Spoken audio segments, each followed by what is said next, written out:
Congratulations anak ko, Francine. Nakaka-proud naman kahit napapagod ako dito.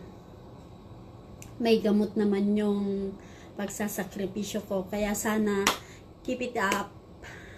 Pagbutihin mo pa yung pag-aaral na kong at sana makamit mo yung mga dreams mo para sa atin, para sa'yo.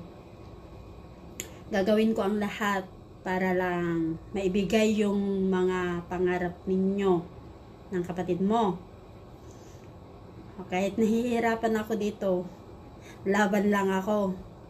Kasi yung pagiging masipag mo sa pag-aaral, napapasaya naman ako.